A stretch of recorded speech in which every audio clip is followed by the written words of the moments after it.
आई थी, जिसमें से पहली थी मद्दे जायज़, मद्दे मुनफसिल, और नंबर 2 मद्दे वाजिब, मद्दे मुत्तसिल। ठीक है।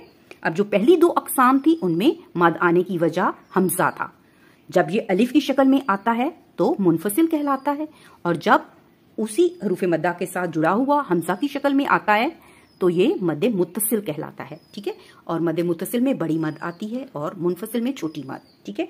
ये 2 अक़साम हो गई। उसके बाद इसकी जो तीसरी किस्म है ना, वो है मद्दे लाजिम। मद्दे लाजिम के बारे में हमने आपको अब बताना शुरू किया था।